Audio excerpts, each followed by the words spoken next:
Alors, d'abord, je commence par une boutade que je donne quand je suis en Europe où j'enseigne. Je dis, c'est ou bien accabler de manière exagérée les théologiens pour leur mettre sur leur dos le déclin d'une civilisation qui a tenu pendant 8 siècles et qui est l'héritière des plus grandes civilisations de la Terre, ou bien leur donner trop d'importance pour considérer qu'ils sont le seul facteur ou le facteur du déclin de la civilisation de l'islam. Donc revenons aux choses sérieuses. Quels sont les facteurs, grosso modo? Bien, nous n'avons pas de réponse exacte. Nous avons quelques hypothèses. Ces hypothèses mériteraient un jour un livre, mais il n'est pas encore prêt. Facteurs externes.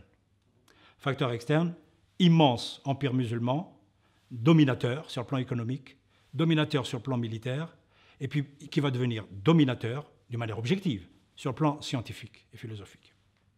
Et les gens, au-delà des frontières, vont le savoir. Et donc, ce monde va commencer à être attaqué pour des raisons religieuses, je dirais idéologiques au sens large, pour des raisons économiques, mais on en parle très peu.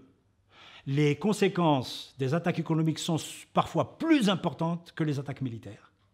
En particulier, les grandes offensives commerciales qui ont abouti à la destruction du monopole du commerce méditerranéen musulman venaient de villes tout à fait à l'origine pacifique, Venise, Gênes, Florence, Pise, Amalfi et Bari.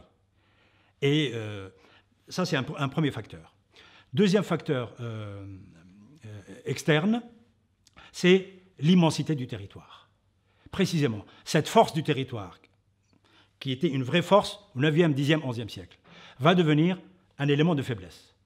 Parce que si elle est conjuguée avec des facteurs internes, en particulier l'atomisation des pouvoirs politiques, même s'il y a toujours unité du commerce, des idéologies au sens large, etc., donc il va y avoir atomisation. Cette atomisation va affaiblir en particulier les parties dites fragiles, les frontières ou les marches supérieures, comme en particulier l'Andalousie. Et donc là, facteur extérieur. Facteur intérieur. Pardon, facteur extérieur encore, c'est le développement de facteurs de développement dans les sociétés européennes et sociétés chinoises que les musulmans n'ont pas pu voir venir. Il y a des facteurs étudiés de manière très scientifique par les grands spécialistes médiévistes, comme Jacques Le Goff, comme Duby, qui montrent comment, à partir du Xe siècle, des éléments observables aujourd'hui, des éléments dans la démographie, dans l'agriculture, dans les relations sociales, dans les relations politiques, vont être des facteurs qui vont créer les nouvelles conditions pour que l'Europe va commencer à avoir les moyens de s'étendre. Cette extension va commencer d'abord économiquement par le commerce, ensuite militairement. Et il y a les facteurs internes. Rapidement, facteurs internes, c'est les luttes idéologiques entre musulmans. Au Xe siècle, il y a quelque chose qui a choqué les mentalités de l'époque parce qu'on n'a pas encore une histoire des mentalités des pays d'islam. Elle existe pour l'Europe depuis une quarantaine d'années. Il faut qu'elle se développe en pays d'islam. Ils ont été choqués par le fait que, brutalement, un matin, il y a eu 3 califats.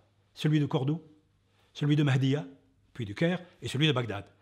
Ça a été un choc dont on ne perçoit pas encore les conséquences. Moi, je pense, je mets une hypothèse, que c'est un des éléments qui va perturber le mental des citoyens de cette époque-là.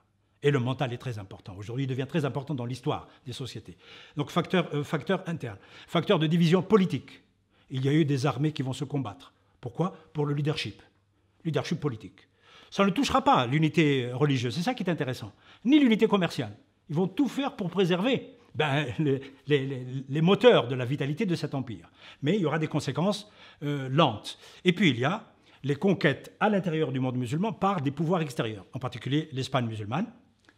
Et puis, oui, c'est ça, l'Espagne musulmane essentiellement, la Sicile, puis toutes les îles méditerranéennes qui vont être récupérées dans le cadre de la Reconquista. Cela va affaiblir les pays musulmans de l'intérieur. Et il faut ajouter enfin des éléments que pendant longtemps des théoriciens n'ont pas pris en considération, c'est les catastrophes climatiques, les épidémies et puis les famines. Juste un exemple, 1348, c'est la grande épidémie de peste noire. Elle touche l'Europe, elle touche le Maghreb, elle touche l'Égypte. Elle est aussi dévastatrice en Europe qu'au Maghreb et en Égypte. Mais les conséquences sont différentes. Parce que la peste en 1348 arrive dans une Europe qui est ascendante, qui a tous les facteurs de développement, et donc la catastrophe démographique a été, disons, relativisée, stoppée.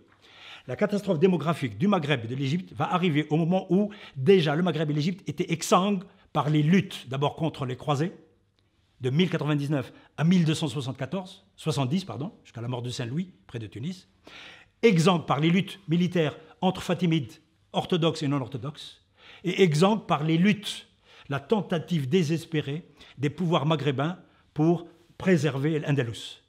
Et ça a eu une hémorragie sur le plan humain absolument inimaginable. Les historiens sont en train aujourd'hui de l'étudier de manière relativement précise. Voilà grosso modo quelques facteurs qui ne peuvent même pas m'autoriser à écrire un article aujourd'hui, c'est prématuré.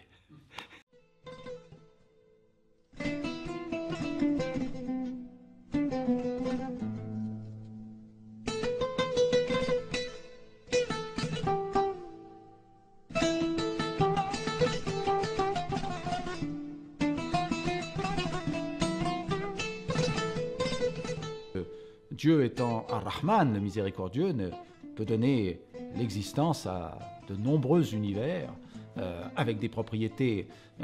Beaucoup de gens pensaient que c'était des routes pour les militaires et les marchandises, et puis les pèlerins, point.